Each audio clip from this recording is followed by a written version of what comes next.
cómo miles de cubanos respondieron a los anuncios de trabajo de construcción en Rusia por unos 1.900 euros al mes. Y cómo descubrieron, una vez que llegaron a Rusia, que fueron engañados solo para ser lanzados a la picadora de carne del frente de batalla de Putin. Las respuestas a estas dos preguntas las tenemos en un artículo publicado por el Daily Mail, el cual usé para hacer este video. El Daily Mail, les cuento, escribió el artículo que tanta polémica está causando, basados en el testimonio de Francisco García, quien con sus propias palabras describe cómo fue el momento en que se bajó del avión en Rusia y desde ese momento comprendió que acababa de cometer el peor error de su vida. Pero vayamos al principio. Con la esperanza de escapar de la pobreza de su natal Cuba, todos saben de lo que estamos hablando, este hombre de 37 años fue uno de los cientos y cientos de jóvenes. En el caso de él no estaba tan joven porque ya tenía 37, pero hay muchos otros que apenas tienen 18 años que sencillamente abordaron un vuelo con destino, o sea, desde La Habana a Moscú. Todos ellos fueron atraídos por anuncios en Facebook y otras redes sociales que prometían trabajos de construcción bien remunerados en Rusia. Fuimos y firmamos. Para firmar los contratos, allí nadie te traduce el contrato, no le puedes tirar fotos, no puedes traducirlo, allí es firma que te va. Esa gente nos cobraron a nosotros 200.000 rublos. A cada cubano, son 4.000 y pico cubanos, se hicieron millonarias.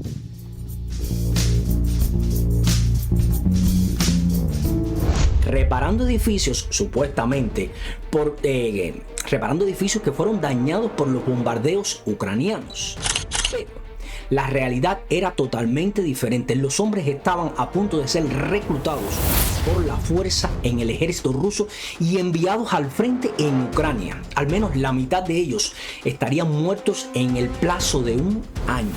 García sobrevivió, pero con terribles secuelas físicas y mentales que lo han dejado sin hogar y sumido en la desesperación, temiendo no volver a ver jamás a su familia.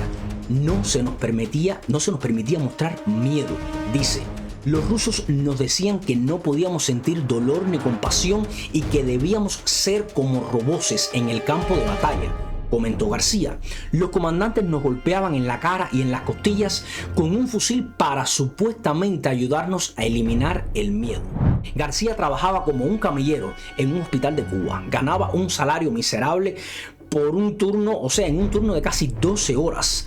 Lo que ganaba apenas le daba para llegar a la mitad del mes sin tener que pasar hambre.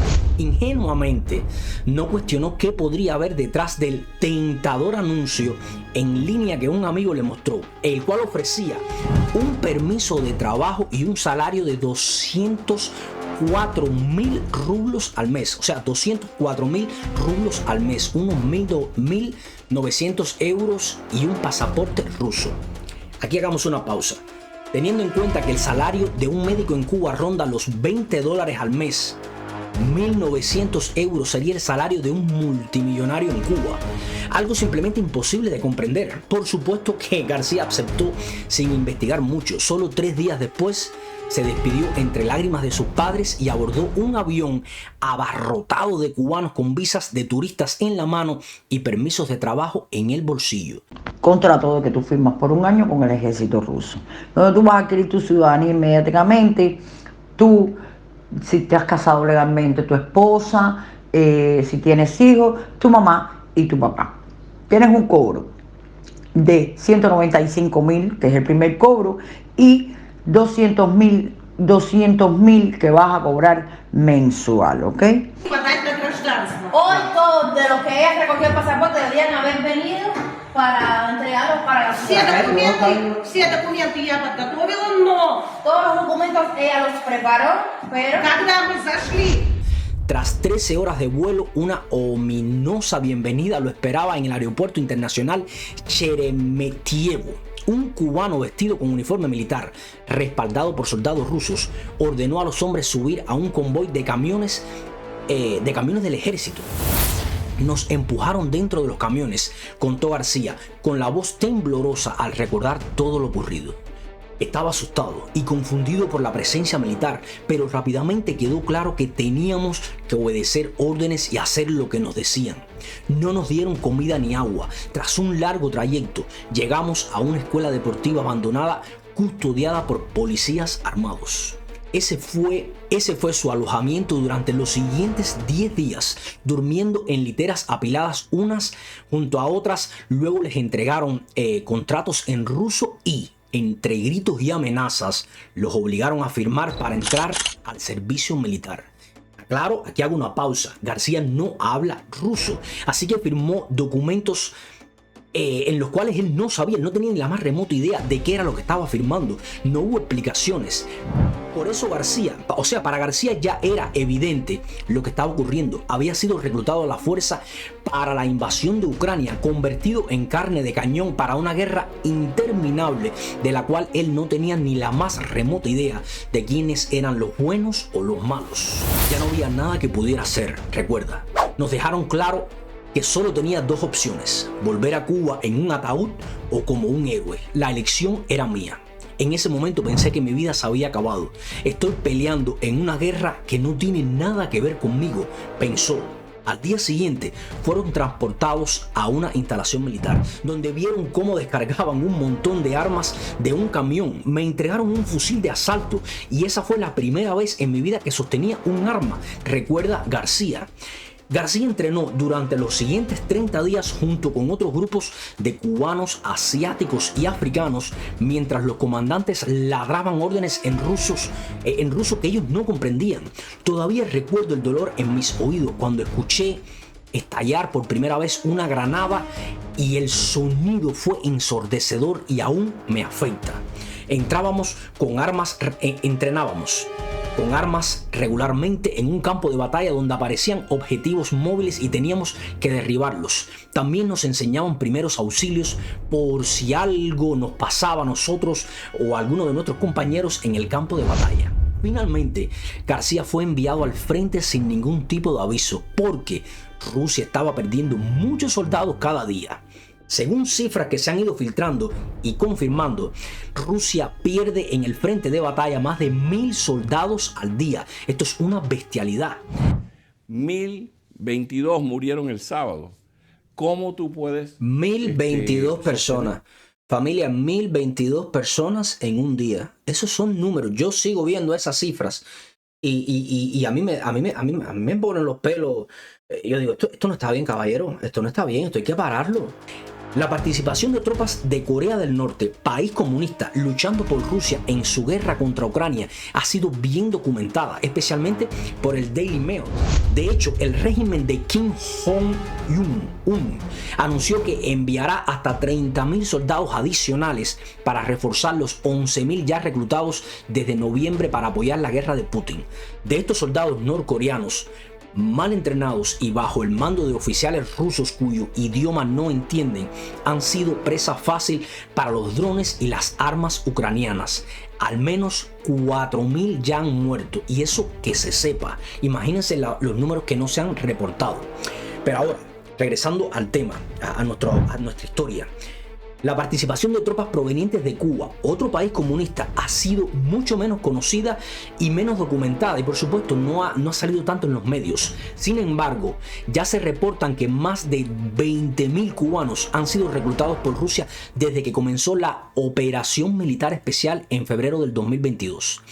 No olvidemos, recuerden estos datos, que Cuba envió unos 370.000 soldados y personal militar a Angola durante la guerra civil que se desarrolló en ese país entre 1975 y 1991. Por lo visto, es evidente que si la dictadura cubana sigue a ese ritmo de envíos de cubanos hacia esta zona de guerra, pues estamos ante una Angola 2.0. Y nadie está hablando de esto. Es lo que me tiene el cerebro que me revienta. Y es que datos de inteligencia ucraniana indican que hay cerca de 7.000 cubanos actualmente en el campo de batalla, nuevamente con un poco o ningún entrenamiento. Francisco García es el primero de estos mercenarios cubanos en contar con lujo de detalles lo que le ocurrió a él y a otro gigantesco grupo de cubanos. Y solo puede hacerlo porque, como veremos más adelante, fue uno de los muy pocos que logró escapar de la picadora de carne. Consiguió huir a Grecia, donde contó su aterradora historia al Daily Mail. Allí permanece atrapado, sin poder regresar a Cuba, que, según afirma, se niega a recibirlo de vuelta debido a su participación en la guerra. Esto es una locura. Ellos lo envían y entonces después no lo quieren recibir. García fue asignado a una brigada de artillería donde lo obligaron a cargar armamento pesado, un fusil de asalto, un lanzacohetes portátil y 4 granadas. Me di cuenta rápidamente de que esto ya no era un juego y que mi única misión era sobrevivir. Éramos 90 cubanos como yo al principio, al inicio del combate, pero más de la mitad murieron en los primeros combates a los que nos enfrentamos. Relató durante la entrevista: los drones fueron el mayor peligro y nosotros, los cubanos, ni siquiera sabíamos qué eran al principio. Los drones kamikaze causaban muchísimo daño, más que el combate cuerpo a cuerpo. Vi cosas que no le desearía a nadie, ni incluso ni a mi peor enemigo. Vi soldados morir y alrededor mío vi a otros soldados suicidarse. Dice, bajando la mirada para contenerse. Los rusos a nuestro alrededor tampoco la pasaban bien y algunos también se suicidaron por el desgaste que les causaba esta guerra. No les daban vacaciones, no podían ver a sus familias, no avanzábamos en el frente y muchos pensaban que esta guerra nunca terminaría, así que decidieron terminarla ellos mismos. La vida de un soldado es muy triste. Es emborracharse, comer, buscar un lugar con algo de wifi para hablar con la familia y de vez en cuando pelearnos entre nosotros. Lo único que te mantiene en pie es la esperanza de volver a ver algún día a tu familia. García fue gravemente herido 2 veces en el frente y tuvo que cuidarse él mismo luego de ser abandonado por soldados rusos. Tras sobrevivir un año en una brigada de artillería rusa en Rostov, Donetsk y Soledar, García recibió una medalla y un certificado en reconocimiento a su servicio, además de 2 meses de descanso en octubre del 2024. Aprovechó ese tiempo para tramar su fuga, contactando con un traficante de personas que le prometió llevarlo sano y a salvo a Grecia por 1 millón de rublos rusos, unos 9.400 euros. Aunque García había recibido pagos mensuales, no se le permitía enviar dinero a su familia a Cuba, por lo que el dinero permanecía acumulado en una cuenta bancaria en Rusia. Tenía lo justo para pagar al traficante. Pasando de aeropuerto en aeropuerto entre vuelos, fue trasladado a través de 6 países, desde Bielorrusia hasta Azerbaiyán, luego a los Emiratos Árabes Unidos, a Egipto, hasta que finalmente logró llegar a Atenas. Viajó con su pasaporte cubano sin haber solicitado nunca el pasaporte ruso. El mundo tuvo su primer vistazo de los cubanos combatiendo en Rusia en agosto del 2023, cuando 2 adolescentes con rostros de niños suplicaron ayuda para escapar de la picadora de carne. No sé si recuerdan aquellos videos. Y nadie dijo nada de eso, que teníamos que ir para la primera línea ni para la segunda línea. Los servicios de inteligencia ucranianos han analizado los pasaportes de mercenarios cubanos alistados en el ejército ruso y descubrieron que los más jóvenes tienen 18 años, como Raúl Mena Álvarez Builla y Alfredo Camarás Benavides, ambos nacidos en el 2005. El recluta de mayor edad registrado es Reinerio Robles, de 62 años, quien murió en combate, y la edad promedio de los reclutados es de 36 años. Frank Manfuga, músico cubano de 36 años, es el único mercenario cubano conocido que ha sido capturado por Ucrania. Francisco García contó que llegó a Rusia creyendo que iba a trabajar en la construcción, pero como todos los demás, terminó en el frente de batalla. Ahora está atrapado en un limbo porque el gobierno de La Habana también se niega a recibirlo de vuelta.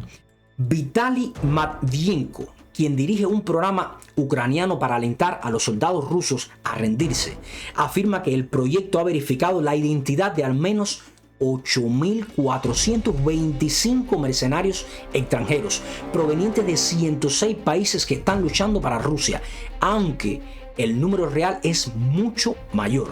Esto no es su guerra, dice.